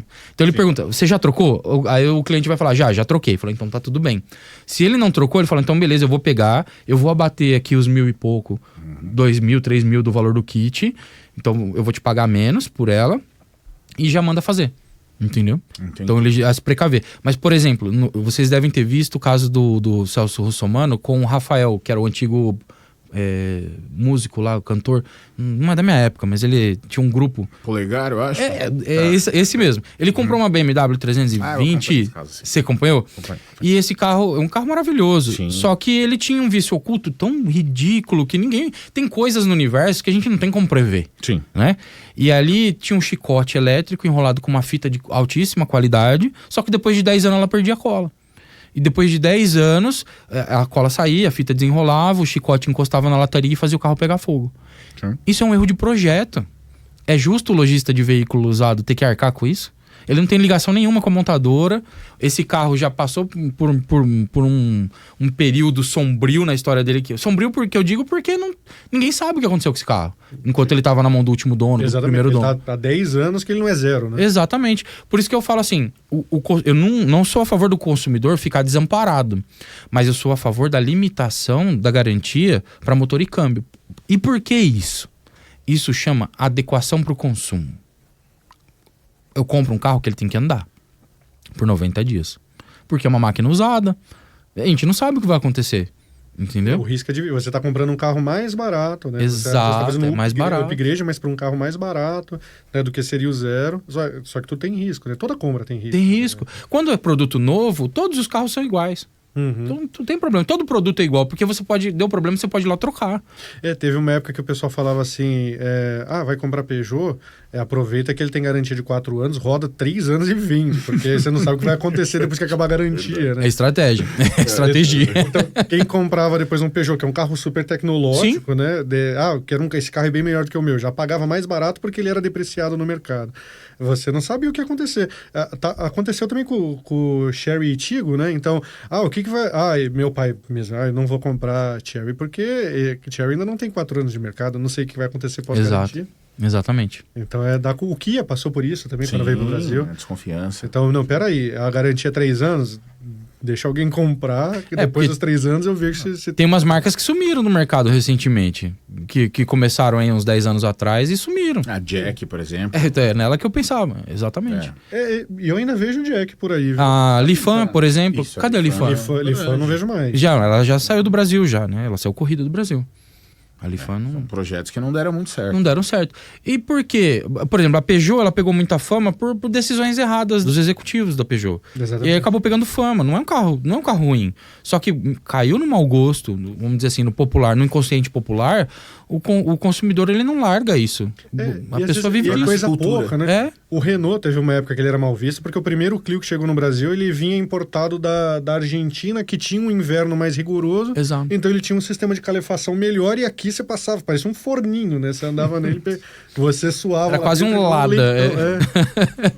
Então, assim, mas era um problema geográfico, ele não foi feito para o nosso país, né? Exatamente. As adaptações que acabam gerando esse problema. Por exemplo, suspensão. O Brasil é um país que precisa de boa suspensão. Não é? Então, na Europa, você não precisa se preocupar tanto com isso, porque não vai ter problema. A gente tem um cliente de Cotia, né? E aí ele tava com... Um Mini Cooper. Um Mini Cooper. E aí eu falei assim, nossa, legal, né? E é barato. Ele falou, cara, e eu vou ter que abaixar para vender. Porque aqui na região de Cotia tem muito buraco. Esse perfil baixo do pneu esportivo, se ele pegar 3 buracos seguidos com o mesmo pneu, vai fazer bolha. Caramba. E eu vou ter que conscientizar a venda. Né? Então, você tá comprando sabendo... Porque senão ele pode ter problema, né? Então a informação mesmo, assim, é o melhor aliado do lojista. Exatamente. E ele falou, eu vou ter que baixar o preço, porque esse cara ele vai ter que trocar de pneu. Exatamente. Então ele já sabe, né? Então esse problema vai voltar para você de alguma forma, se você não fizer uma venda consciente, que é o direito de informação, sempre. E é isso, o pneu, é um carro que roda no Brasil inteiro, mas onde tem buraco pode dar esse problema. Então assim, você tem que estar ciente, né, do que pode acontecer, né? Exatamente. E tentar sempre informar o teu consumidor, né, de alguma forma. E mesmo assim não garante que você não vai ter problema depois. Né? Exato. E por essa razão que eu falei que eu não acredito em vício oculto. Então, porque não existe fábrica de carro usado. A gente não sabe pelo que passou. Vício oculto é uma falha na fabricação. Eu não peguei esse carro, não projetei, eu não fabriquei. Eu tenho responsabilidade, sim, com o consumidor. Sim. Por isso que ele tem que estar adequado para o consumo. O carro tem que andar. Então, metade da responsabilidade é do lojista. De informar, de mostrar, de falar, olha, o carro é esse. Olha, sabe, todo o contato está escrito, venda no estado. Ninguém para prestar atenção do que isso significa. É isso que eu ia comentar. Culturalmente, a gente não lê contrato. É a mesma coisa quando a gente vê a LGPD, né? Você aceita aqui toda essa informação, você clica lá e segue a jornada. Exato. Mas a gente não tem a cultura de ler um contrato. Mas isso não invalida o contrato. Acho que se a gente lesse um contrato de forma correta, a gente nem o assinaria. Mas é aquela questão da emoção, né? Sim. O pessoal fala assim, o Brasil é o país do futebol e do samba. Eu acho que samba tá em terceiro ou quarto ali, porque antes tem carro. Exato. E o brasileiro é apaixonado. Exatamente. Então eu vou lá trocar meu carro velho, mas quem vai comprar ele não vai comprar o carro novo dele, né? A gente ouviu isso de um cliente aqui nessa mesa também. Então assim, ele tá realizando um sonho. Pode ser o carro velho de alguém, mas é o carro novo, o sonho de uma outra pessoa. De uma outra pessoa que tá começando, que tá num degrau anterior. E tá tudo bem, a vida é assim mesmo, tem que ser assim. Eu sou uma pessoa super emocionada pra comprar tudo. Assim, se eu compro um tênis na loja, eu coloco meu tênis velho na caixa e saio com o novo no pé. Caramba! Então imagina como eu não sou pra carro. Imagina. Então assim, eu leio os contratos, né? Mas eu sou o tipo de pessoa que quer ler muito rápido ou não quer ler. Eu sou o tipo de consumidor que quando eu chego pra comprar alguma coisa, eu já sei o que eu quero. Eu não gasto 5 minutos pra comprar. Eu também sou porque eu faço muita pesquisa antes. Quando eu fui comprar meu carro, eu parei e falei assim, olhei toda a questão emocional, a necessidade da família, o meu gosto. Eu falei assim, esse é o meu carro. É esse que eu quero. De todos que eu olhei, fiquei alguns meses planejando. Eu falei, esse vai encaixar. Aí tem hoje às vezes eu tô andando na rua assim, aí eu vejo um modelo igual. Eu falo, nossa, carro bonito. Eu falo, puxa, tem um desse. Por quê? Porque legal, eu acertei na escolha, era o que eu queria. É carro que não dá problema, que eu sei. Porque eu não quero. O carro do dia a dia é aquele carro que não pode me dar dor de cabeça. Perfeito. Né? Agora, se eu quiser comprar um Chevette e brincar com ele, eu não vou depender dele, entendeu? Eu posso colocar ele no chão, é hobby. Eu vou ficar bravo se ele parar, se ele pegar fogo, vou. Mas é igual no futebol, a gente fica bravo também. Você vai, toma uma canelada, né? Você fica bravo. Mas no dia a dia, quando você tá, por exemplo, eu tô vindo pra cá pra falar com vocês. E se eu quebro o carro no meio do caminho, puxa, eu vou ficar bravo. Sim. Eu tenho que ligar pra mim e falar, Indra, eu tô atrasado. Não, aí não dá certo. Gera uma frustração. Frustração. E eu entendo, é até legal esse ponto, porque eu tive que vender meu carro há pouco tempo e caiu uma baita oportunidade que não deu para recusar no colo. Então eu não estou andando a pé, eu estou andando de carro. Precisava de um carro, mas eu não escolhi meu carro, né? É meio que um investimento, assim. Veio bem legal, fiquei feliz, assim, com a oportunidade. Caiu do céu mesmo, sou grato, né? Não posso falar que não. Só que eu não escolhi o carro, eu não sentei, eu não pesquisei, não pedi opinião da minha esposa. Foi, eu tô sem carro. Foi uma oportunidade. Tô sem carro, essa aqui é uma boa oportunidade, vou comprar. Eu tô feliz e triste ao mesmo tempo, sabe? Mas por que a tristeza? Porque é isso, assim, eu não escolhi o carro que eu queria, né? Eu tinha um carro que eu gostava, precisei vender, e agora eu não escolhi um novo carro. Esse não era, assim, o seu top 1, assim, da lista, né? Sabe? Mas não é também um carro que não, longe disso. Que seja ruim. Não, eu tô super satisfeito. É um bom investimento, um carro bom que vai me dar uma revenda ótima depois, que legal. A gente olha pra isso. Mas eu não consegui escolher, eu não consegui sentar... Questão de gosto mesmo, exato, né? De realização. Então é isso. É sonho. Antes falou assim, é possível ser feliz e triste ao mesmo tempo. Eu descobri que com carro né? Não sei com outras coisas. Você tava falando do arrependimento, né? De chegar a esposa e falar assim, não, você não devia ter comprado, volta lá e desfaz isso aí. Não pode. E você me perguntou também, o que eu vejo muito, é isso. É isso que acontece. Por exemplo, eu tenho um caso lá que a moça comprou o carro, chegou na casa dela, não cabia na garagem. Nossa. Olha. E aí ela voltou na loja, ela falou... Aí ela começou a arrumar pelo em ovo, né? Chamou um defeitinho pra chamar de meu, né? E aí começa a atormentar o lojista. Deu problema. Deixa eu voltar a algumas casas. Aí, nesse caso, o lojista, ele aciona o doutor para poder atuar. Mas no caso dela já ter ali tomado alguma medida judicial. Então, o doutor orienta o lojista sobre como atuar com aquela cliente. Isso, o meu trabalho, ele é pedagógico. Perfeito. Então, ele já vai saber como eu penso. Então, a primeira coisa que eu peço, a pessoa falou que quer desistir. Certo. Registra que a pessoa falou que quer desistir, que ela se arrependeu. Porque se ela entrar com o processo, já tá ganho. Que já tem aquele não tem arrependimento prévio. Exato. Tá. Se você tiver oportunidade, lojista, a pessoa falou que se arrependeu da compra, se você tiver oportunidade de registrar isso por escrito, gravado, filmado, voz, testemunha, olha, não posso falar que é causa ganha, por questões éticas da ordem dos advogados. Mas acredite, não existe arrependimento. Não pode. Eu tenho um caso desse que eu vou fazer uma defesa com muito gosto essa semana, que o cara entrou com a ação falando, olha, eu me arrependi, não quero mais. Ele não vai ganhar a ação. Entendeu? Entendi. E aí, qual que é a orientação pro lojista? Fala, pede pra ele escrever que ele se arrependeu. Depois a gente vai pedir pra ele mandar um e-mail, falar assim, olha, faz seu pedido por e-mail do que você quer, e a gente vai falar não pra ele. A gente vai falar não pro consumidor. Falar, olha, não existe arrependimento. É muito interessante a gente analisar vários pontos de vista, né? Porque, como o Arthur comentou, nessa mesma mesa, a gente já viu um cliente nosso comentar, às vezes é mais barato atender a solicitação do consumidor... Isso é verdade. ...do que seguir, ter algum tipo de atrito, algum tipo de fricção com ele, né? Porque você mantém o consumidor. Mas eu entendi o ponto de vista do doutor, eu acho também bem interessante. Porque aí é um ponto de vista do vendedor. Né? Não, mas isso é uma decisão comercial, empresarial, perfeito. Não jurídica. Exatamente. Eu sempre deixo muito claro para os meus clientes. Eu sou o jurídico, o empresário é você. Eu dou a probabilidade, eu dou a possibilidade, quem toma a decisão é você. E às vezes eles não querem. Também, né? Empresarialmente. Mas, e o financiamento? Quem que paga? Esse é um bom ponto. Se eu comprei o carro e eu quero desistir, no contrato tem uma multa. Perfeito. Eu estou disposto a pagar a multa? Normalmente é 10%. Então, se eu comprei um carro de 100 mil, eu já dei um sinal de 10 mil. Esses 10 mil, tchau, é multa, vai ficar lá. Tem o financiamento também? Tem o financiamento. O cliente, você vai quitar o financiamento? Você vai pagar o valor da diferença? Porque o banco me paga 100, mas se eu quiser quitar agora já é 110. Você vai pagar o financiamento? Vou pagar, não quero o mesmo carro. Que já vi isso acontecer. O cliente assumiu toda a responsabilidade, falou, não quero. Aí o lojista ainda foi muito sensato, ele falou assim, então vamos fazer o seguinte, eu não vou te cobrar a multa, vamos dar um jeito de transferir esse financiamento para um outro carro que você vai escolher, e aí você pega outro carro.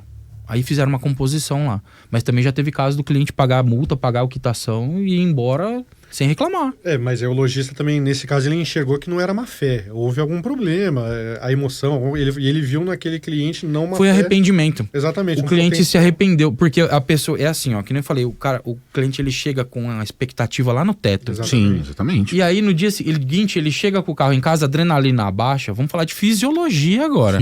A adrenalina baixa, ele vai conseguir enxergar, porque ele fica cego, né? Quando você tá com adrenalina, o sangue some das extremidades, vem pro coração, pro estômago, pras pernas, pra você correr, né? E aí você não enxerga. muita coisa. É igual um homem apaixonado, não enxerga muita coisa. Aí no dia seguinte a adrenalina baixa, aí você vê que o pneu já não é zero, a pintura ela já não é mais tão brilhante, já tem aquelas micro ranhuras. Nada que desabone o carro, mas ele já não é um carro zero. O vidro já tá um pouco ofuscado por conta da chuva ácida de São Paulo. O estofado ele já tá meio frouxinho ali, porque ele já foi usado 50 mil quilômetros, né? E aí ele percebe, puxa, eu não comprei um carro zero. E aí lembra que a expectativa dele era altíssima?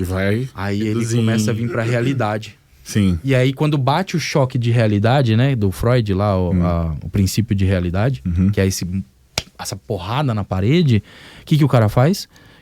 Eu tenho que dar um jeito de me livrar disso aqui. Aí ele vai ligar pro lojista. Cara, deu um problema aqui no câmbio. Aí vai, não tem nada de problema. Aí volta de novo, não tem nada de problema. Aí ele começa a atormentar o lojista. Aí vai da decisão estratégica do lojista como empresário. Juridicamente, não tem direito a devolver. Mas aí eu falo pro lojista, qual que é o seu perfil? O seu perfil é, olha, o consumidor comprou errado, o problema dele ele tinha que ter avaliado melhor. Ou o seu perfil é, olha, eu não quero ninguém mexer no saco, eu quero paz, então eu prefiro desfazer, amanhã eu revendo esse carro e tá tudo bem. Então essa decisão é do empresário. Do empresário, né? Mas tem situações que chega num caso extremo, o consumidor já ajuiza a ação antes de avisar. Caramba, nem entra, não quer nem conversa. Nem... Ele já acha que é mais esperto, ele já pega e já entra com processo. Então nesses casos não tem o que fazer, aí eu entro em cena. Por isso que a parte pedagógica minha, que era, olha, fez o contrato certinho, você fez sua parte, fez o dever de casa, o contrato tá certo, certificado de garantia, tá tudo bem registrado? Tá. Então agora a gente tem elementos para se defender com boa chance de sucesso e uma vitória judicial. Agora, se ele não faz o dever de casa, ele fica descalçado. Não, perfeito. Entrando um pouco mais nesse assunto, quando eu tive a oportunidade de conhecer um pouco mais sobre o seu perfil do Instagram, etc., essa pauta pedagógica, eu acho que ela é muito importante. Sim. Eu acho, inclusive, é um dos motivos que o doutor tem hoje um volume grande aí de seguidores, orienta muitos lojistas. Aí eu queria entender, onde foi a motivação para o doutor começar o Instagram? Quando eu comecei a trabalhar nesse setor, né, defendendo lojas, eu notei que isso era escasso, que era um tipo de informação muito escasso. Foi aí que eu escrevi o livro, né, o Código de Defesa do Consumidor para Lojas de Veículos Usados. Perfeito. É o primeiro livro do Brasil que trata sobre a relação de consumo juridicamente para lojas de veículos usados, e não é um livro para advogados, é um livro para vendedor de carro. Ele foi escrito em formato de perguntas e respostas pro vendedor que está ali no chão de loja poder colocar isso aí em cima da mesa dele e tirar dúvidas o tempo todo. Porque o consumidor vai falar assim, mas os 3 mil quilômetros não tá no CDC. Aí a resposta tá aí. Então, ele é escrito numa linguagem bem didática, assim, e é um manual prático mesmo. Sim. Então, você coloca lá na sua loja, lá, você é obrigado, tá, lojista? Você é obrigado a colocar o Código de Defesa do Consumidor, o texto da lei, não é esse livro. Aí você pega e coloca o meu livro do lado. Porque quando o cliente chegar, ele vai falar assim, opa, peraí, então tem regra também para a loja? Tem regra sim, tem regra para os dois lados. Embora esse livro não é um livro de lei, ele é só um manual, né? E eu usei o nome da lei porque é uma licença poética para poder demonstrar a finalidade dele. E aí eu fui pro Instagram porque eu achei que, lógico, a gente pode aumentar o número de clientes. Acho que foi o primeiro objetivo, mostrar para o mundo que existe uma solução para esse problema. Legal. Eu sabia que tinha muita gente com essa dor e eu falei, eu tenho um remédio. Então eu precisava apresentar isso para o mundo. E aí foi aí que eu fui pro Instagram, com esse objetivo, de demonstrar que, aqui ó, tem para essa dor que você tá sentindo, tem remédio. Isso já faz 2 anos. E ainda hoje, tem gente que me liga e não sabe o que fazer. Tem gente ainda que liga como se não tivesse solução. Falando, doutor, eu tô passando por um problema assim, assado. Que pra mim é uma coisa assim que eu como no café da manhã, no almoço, na janta e na ceia. A pessoa tá sofrendo isso lá no interior, às vezes. Ou às vezes até aqui na capital, tá? Eu tô falando em questão de extensão de Brasil de onde chega a informação. Exatamente. Nós não somos especialistas assim no dia a dia, na didática ali da compra e venda de carro. A gente trabalha muito no digital, né? Mas às vezes a gente já pegou clientes com dúvidas assim que até nós mesmos sabíamos e fala, cara, o cara tá 20 anos no segmento, ele tá com uma dúvida assim que é tão... Pois é, eu também passo por isso. Aparentemente é simples. Exatamente. E o mercado ele muda todo dia, né? É Exato. muito volátil. A gente investe, que eu falei, a gente investe em tecnologia hoje até para auxiliar. A gente chegou num dos clientes fazendo uma visita presencial técnica ali, acompanhando uma produção audiovisual, né? Para responder o cliente, o rapaz estava usando o ChatGPT, assim. Então, é engraçado, porque muitas das dúvidas do dia a dia, às vezes, eles não conseguem sanar. Então, hoje a gente tem uma plataforma que tem lá exemplos de como você pode responder determinados casos, né? Então, como é que é? O óbvio não é tão óbvio. Exato. É o livro. Ele é exatamente isso. Ele tem perguntas e respostas por conta disso. Porque eu acho que foi o modelo que eu encontrei para a pessoa falar, olha, se o cliente perguntar isso, eu respondo isso. Então, se ele decorar a resposta, já é um bom caminho. É ruim, a gente brinca, como a gente está há muito tempo também na área, a gente fala assim, a gente parte da premissa que se o trabalho dele é vender, ele sabe vender. Sim, perfeito, toda premissa é burra, né? Exatamente. Então a gente tem que começar realmente de forma didática. É didático. E a gente sempre vai voltar nisso. Um tio meu falecido, ele era diretor de recursos humanos do Senai, diretor nacional. Então ele abriu escolas do Senai no mundo inteiro. Olha que legal. No mundo inteiro. Eu me lembro, desde criança, ele me contava histórias, né? Das viagens dele. Então ele viajava Estados Unidos, Canadá, México, Japão e muitos casos de choque de cultura. Então, por exemplo, teve um país que ele esteve, ele sempre fala, a gente chega no lugar, monta a escola e a gente precisa mudar a cultura daquelas pessoas que estão frequentando a escola. Por exemplo, ele me falava de um país que as pessoas não lavavam as mãos. Então, a escola que ele montava lá é o mesmo modelo que a gente conhece aqui. A mesma estrutura arquitetônica e tal. Então, para nós é familiar. Para aquelas pessoas não era. Então, eles tinham que, além de, por exemplo, criar um banheiro que todos nós conhecemos, que tem lá os reservados, um conjunto de pias para lavar a mão, tinha que explicar para as pessoas. Olha, você acabou de usar o banheiro, vai e lava a mão. Então, são detalhes. É o que você falou, o óbvio não é óbvio. Ainda mais quando a gente fala com cultura, né? Exatamente. Na comunicação a gente chama de semiótica, né? Porque no design, mas semiótica existe na língua portuguesa. Em tudo, Então, o teu ponto de vista a respeito daquilo, né? Então, iconografia, a gente teve movimentos de revolucionários que se baseavam em arte, porque a língua não era conhecida por todo mundo, a arte todo mundo conseguia interpretar, né? Então, é a forma de se fazer entender mesmo, a semiótica. Você comentou do Instagram. No começo, eu tinha vergonha também. A gente ficava duro, travado pra gravar um vídeo, né? A gente também tem. A gente trabalha com isso e a gente também tem, é normal. Exato. Com o tempo a gente vai se soltando, vai ficando mais familiar. Sim. E no começo eu queria dar aula, né? Você quer falar de lei, falar, olha, a lei é isso, o artigo tal. E com o tempo eu comecei a perceber que, não, é uma conversa mesmo. Olha, se o cliente chegar e falar tal coisa, fala pra ele isso. É uma conexão. É uma conexão. É como se eu estivesse dentro da loja junto.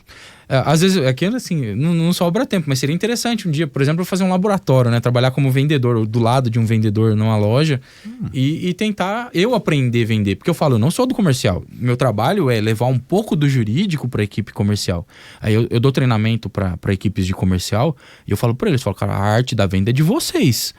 Só que aí o que eu quero fazer é trazer um pouquinho do jurídico para vocês se calçarem. Como funciona esse treinamento? Desculpa interromper. Imagina, o treinamento é assim, quando uma loja contrata o nosso escritório, a Poço Advogados, como assessoria, a gente começa a implementar o nosso conhecimento dentro dessa loja.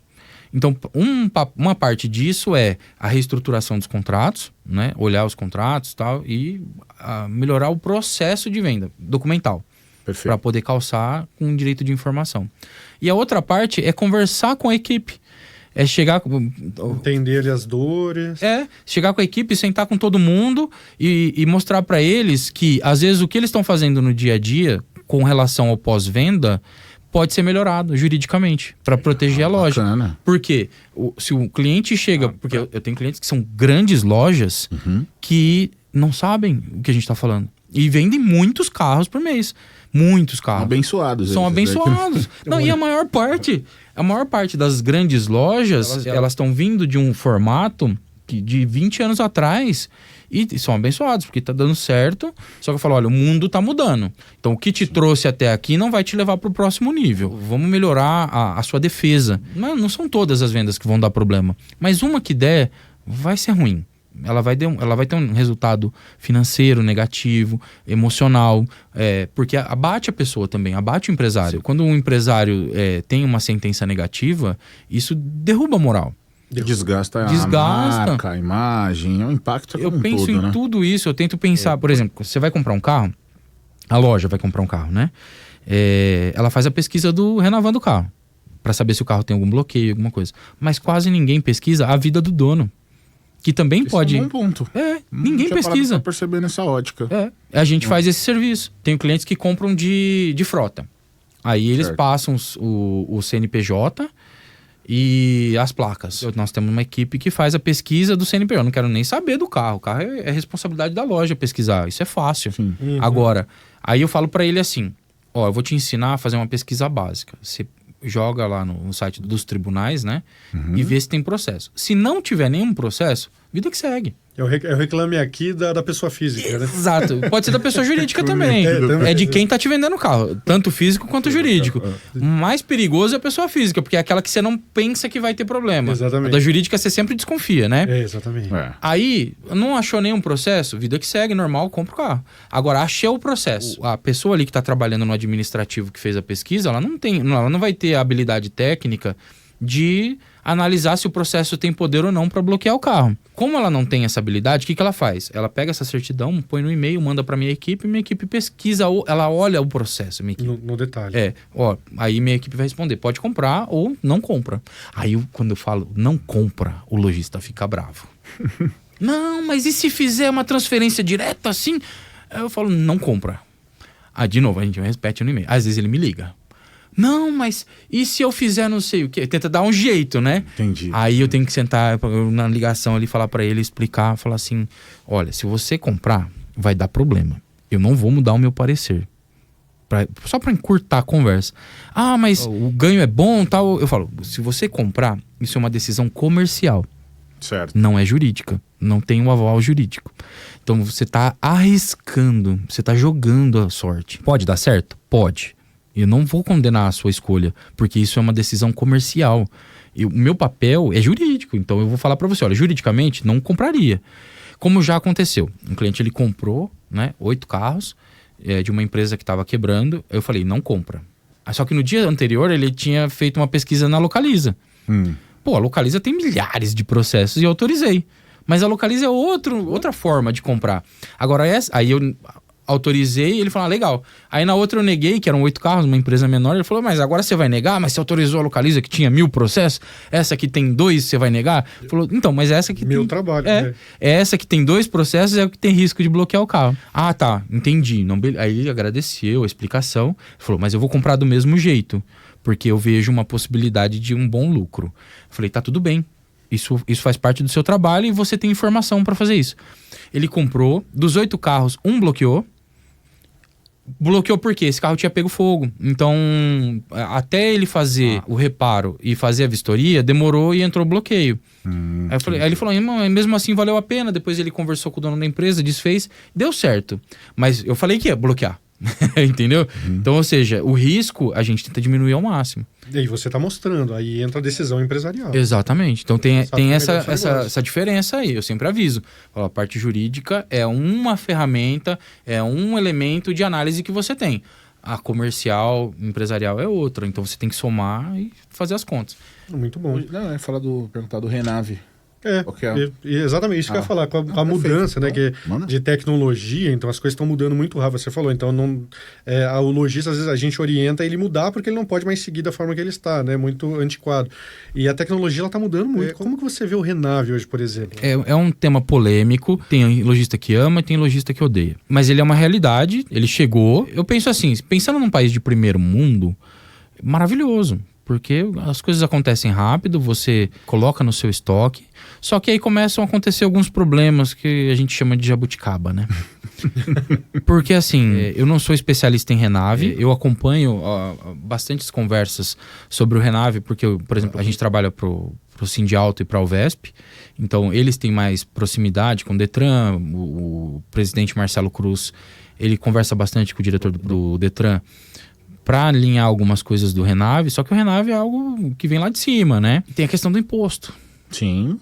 você coloca todos os carros do estoque no imposto, você tem benefícios. Por exemplo, o banco começa a te enxergar com outros olhos. Fala, nossa, você tem um bom estoque, né? Então, talvez não precise fazer um forplan. Linha de crédito melhor. Linha de crédito melhor, né? Só que, e aí o ICMS? Esse é um bom ponto. Puxa vida, aí entra a briga do Sindialto e da UVESP com o governador para tentar abaixar esse ICMS. Porque é muito alto, a carga tributária é muito alta. Sim. O que acontece? Das duas, uma. Se o Renave tem algumas fiscalizações do Detran, isso acaba pondo um pouco de medo no lojista, e para poder inserir todos os carros no Renave. Sim. Só que nós estamos vindo de um período histórico gigantesco de quando as lojas eram chamadas de garagem ainda, né? Pela informalidade. Isso que eu ia comentar, informalidade. Então o mercado está se profissionalizando. E o governo, acho que ele enxergou uma fonte de renda gigantesca. Do segundo maior PIB do Brasil. Vamos entrar em discussões. Esse assunto é muito delicado. Até por isso que eu estou gaguejando muito. É um complexo. É complexo, porque assim, o mercado está profissionalizando, aí aumenta a arrecadação de impostos, mas o ICMS deveria ser cobrado sobre carro usado também? Tem isso também. Você já paga ele quando novo. Né? E eu nem sou especialista. O Dr. Daniel Poço, que é o fundador do escritório onde eu trabalho, ele é o especialista em direito tributário. Então eu ouço muito, né? A gente conversa muito sobre isso. Inclusive foi ele o único vencedor do mandado de segurança contra o governo Dória, lá quando ele aumentou em 207% o ICMS, lembra? Na época da pandemia? Sim. Teve a Fiesp, teve outras grandes instituições que entraram com mandado de segurança para derrubar esse decreto. O único vencedor foi o nosso, pelo Sindialto, que aproveitou, inclusive, a indústria de insumos médicos hospitalares. Porque esse ICMS, na época da pandemia, ela englobava seringa, máscara, agulha, um monte de coisa. Não podia, né? Não era hora de subir tanto o ICMS naquela época. Então, essa parte tributária, o Dr. Daniel, junto com o presidente Marcelo Cruz, eles conversam bastante, já conversaram com o governador, que é a favor da redução do ICMS, porque se todos os carros estiverem dentro do Renave, vai ter mais arrecadação. Sim. E já subiu a arrecadação do ICMS. O Detran tem isso, a Fazenda tem esses dados. E de multa também, né? Que cada carro que não está enquadrado hoje é R$300. 300 reais. Exatamente. A briga agora é abaixar o ICMS. Porque senão inviabiliza o mercado. Vai ser uma briga longa. Vai ser uma briga longa. E ainda tem uma parte muito turva e nebulosa ali, que é o repasse, né? Então, a intermediação de venda, o repasse, ainda não está muito claro, porque então... O consignação. Consignação. A consignação tem sido um problema. Porque assim, ó, a consignação, ela é um contrato típico. O que significa isso? É um contrato que é tipo... Lembra da máquina de Gutenberg? Lá você tem um pino com uma letra. Isso é um tipo, né? No direito típico é porque está na lei. Então você tem um contrato de compra e venda, que está escrito lá no Código Civil, e você tem um contrato de consignação, que chama contrato estimatório. O nome dele de verdade é contrato estimatório. E ele está lá na lei. Se ele está na lei, por que não consegue colocar no Renave? Tem que estar. Ele tem que entrar no Renave. Exatamente. Entendeu? Só que aí entra a parte do lojista. O que acontece hoje? O lojista, quando o carro entra em consignação na loja, ele tem que fazer uma nota fiscal de entrada em consignação. Tem lá o CFOP, que é o código... é da contabilidade, isso aí é informação da contabilidade, mas como eu converso muito com o Cláudio, que é o contador da UVESP, ele só trabalha para a loja de veículos usados, então ele é uma sumidade no assunto. E aí ele me explica, eu tento entender, mas não é a minha área. Cada um na sua atuação. Exatamente. Né? Sim, mas ele tenta, ele me explica, a gente conversa bastante, né? Uma pessoa maravilhosa. Aí ele fala, você entrou o carro, tem que ter o contrato de consignação, bonitinho, tá? Ele tem prazo de validade, é muito sério, consignação é muito sério. Aí você faz a nota de entrada. Vai vender o carro, você tem que fazer uma nota fiscal de devolução. Como não é a minha área, eu não vou me arriscar a dizer muito, mas eu acho que até aí não tem imposto. Só que aí você vai fazer uma nota de compra. É o trabalho, dá muito trabalho. Por quê? Porque tem que entrar no seu estoque para você poder vender. Sim. Aí sim vai incidir o ICMS e tudo mais. Então eu não sei qual que está sendo a dificuldade do Detran ou do governo de colocar a consignação nesse sistema. Exatamente. Né? Então, mas é importante, lojista. Consignação não é intermediação. Eles confundem uma coisa com a outra. Diferentes, né? Intermediação, lembra do seu apartamento. Quando você vai comprar seu apartamento, o corretor de imóveis faz intermediação. Sim. Então, ele vai pegar você que quer comprar e vai levar até o local onde está o apartamento, porque o apartamento não está na garagem do corretor. Sim. Então, o seu carro, se o carro estiver na sua loja, na sua garagem, você está fazendo consignação, não intermediação. Então, por exemplo, eu sou o Reinaldo. Eu quero vender um carro para você. Aí eu sei quem quer vender. Eu junto o contato de vocês dois. O dono do carro que vai te levar o carro. Eu não tenho um espaço físico. Por uma comissão, né? Exato, por uma comissão. E aí vai incidir imposto sobre serviço. Perfeito. Né? Então é outro... Tem empresas hoje que fazem isso. Né? Tem empresas de repasse que fazem só isso. A ideia é juntar ambas o comprador partes, né? com o vendedor. E aí tem o imposto de serviço. E aí tem que recolher o imposto de serviço e pagar direitinho também. Tá? E hoje existe também uma dúvida muito grande sobre venda de repasse. O que é venda de repasse? Eu achava que era a mesma coisa, achava que era só semântica. Não, é jurídico. Isso tudo é jurídico. Porque assim, tem gente que fala assim, olha, eu vou vender um carro de repasse. Vamos dizer de forma clara e objetiva o que é um repasse. Eu tenho uma loja de carro e você, Andrew, tem a sua. Certo. Eu vendo carro premium e você vende carro popular. Certo. Aí entra um carro para mim na troca, um popular, e eu vendo um prêmio. Só que eu não posso vender esse carro popular na minha loja porque não faz parte do meu escopo de venda. Aí eu falo para você assim, você quer esse carro? Quero. Então eu vou te vender com valor abaixo, mas você vai pegar esse carro para revender. Você não tá pegando o carro para usar, porque você não é consumidor. Isso é repasse. Entendi. Tá? Então é por isso que chama repassar. Repassar. Eu tô pegando e passando para outra pessoa que vai revender. Agora, existe uma modalidade que chamam de repasse, que seria a venda para o consumidor final, sem garantia. Porque se eu estou vendendo para você como repasse, não estou sujeito ao Código de Defesa do Consumidor. Concorda? Você já bateu o preço. Eu bati o valor, exatamente. Eu vendi abaixo da FIP porque eu sei que você tem que pegar um lucro, porque você vai revender. Se eu vender para o consumidor como repasse, é que assim, o pessoal chama isso também de repasse. Eu quero corrigir esse termo. Isso é venda sem garantia. E tá tudo bem. Tem como fazer. Porque se eu vender para a pessoa que vai utilizar o veículo como destinatário final, ele é consumidor. Então ele está sujeito... Essa relação está sujeita às normas do Código de Defesa do Consumidor. Quando o repasse de verdade, ele está sujeito ao Código Civil. A venda sem garantia é assim... Eu vou vender um carro que chegou para mim muito ruim esse carro. Muito ruim. Então, eu vou vender ele abaixo da FIP. Eu sei que tem manutenção para fazer. E aí chega alguém e fala assim, pô, eu quero esse carro. Aí você vai perguntar para ele, por que você quer esse carro? Ele fala, porque eu tenho um conhecimento de mecânica, ou eu tenho um amigo mecânico, eu sei onde comprar peça e eu vou reparar esse carro. Então, eu sei que eu tô comprando abaixo da FIP, que eu tenho vantagem financeira na compra desse carro, e eu reconheço que eu tô comprando sem garantia. Aí você faz um contrato de venda sem garantia. Eu ia perguntar, um contrato tem que ter em ambas as partes. É um contrato pro consumidor, tá? Certo. Quando é repasse, tem que ter contrato de repasse. É um contrato específico para repasse. Entendi. Agora, quando é para venda do consumidor sem garantia, é o mesmo contrato do consumidor, mas que ele tem que estar dizendo que é sem garantia. Aí tem que ter um termo à parte. Lembra da informação clara? Sim. Que onde o consumidor, olha, eu estou comprando esse veículo que na tabela FIP custa... Tabela ela não é vinculativa, mas nesse caso ela vai servir como uma referência. Então, o carro custa 50 na FIP, eu estou comprando por 40 porque reconheço que ele tem tal. Se você descrever ainda os defeitos que o carro tem, melhor ainda. Eu estou chamando de defeito, mas são as questões que ele precisa ser reparado. De problemas posteriores, né? Aí você fala, então eu tive X% de desconto e reconheço que tenho vantagem financeira. Assina e reconhece firma no cartório. Obrigatoriamente no cartório. Por quê? Isso é uma venda sem garantia, isso não é repasse. O repasse ele é uma relação entre dois empresários. Pode ser pessoa física, pode ser pessoa jurídica, não tem problema. Mas o repasse ele tem que ser tratado como uma relação entre dois empresários. A venda sem garantia é uma venda pro consumidor. Entendi. Tá? E tá tudo bem. Vai ter gente que vai me odiar, os defensores do consumidor, tá tudo bem.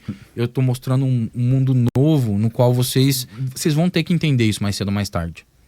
Porque a relação de consumo de produtos usados, ela tem que começar a ser normalizada. E se a pessoa ela tá ciente do que ela tá comprando, ela não tem problemas das faculdades mentais, é uma pessoa consciente. Porque você faz uma entrevista com a pessoa, você fala assim, para que você quer comprar esse carro? Se a pessoa te responder, não, porque eu quero viajar com a minha família, eu quero me divertir, você fala, cara, não vou te vender o carro, demite o cliente. Por quê? Porque não é para você, cara. Não é para você esse carro.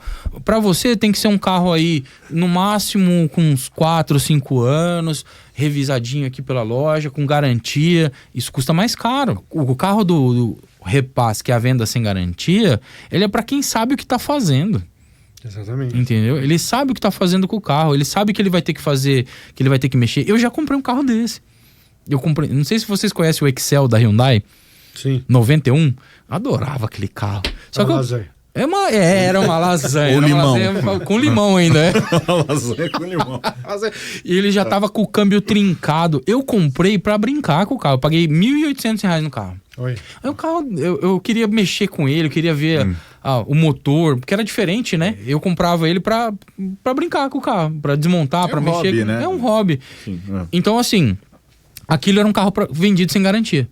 Entendi. Entendeu? Por quê? Porque eu não ia passear com aquele carro. Eu já passeei com ele, mas com muito medo. Eu peguei um dia de madrugada, fui pro centro de São Paulo, andando com aquele carro. O doutor foi aventureiro. Fui aventureiro. Falei, mas por quê? Eu queria sentir aquela emoção de passear no centro de São Paulo com aquele carro ferrado.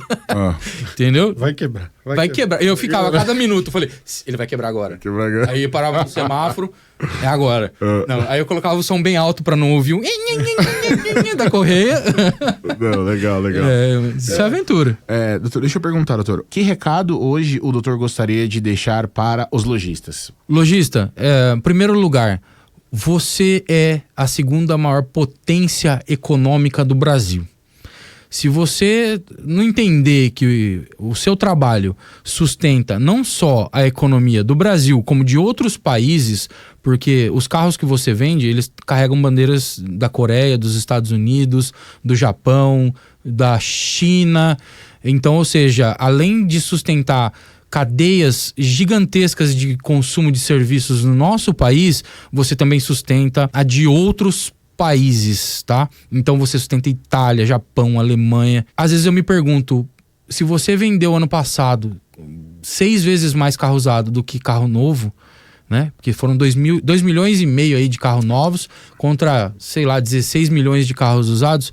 Por que as concessionárias de carros novos ainda parecem mais importantes do que vocês? Porque vocês precisam se unir e nessa união demonstrar que o mercado de produtos usados precisa ser regulamentado, você precisa se munir de informação e fornecer informação para o seu consumidor, tomar essa postura de ser a segunda maior economia do país, segundo maior PIB.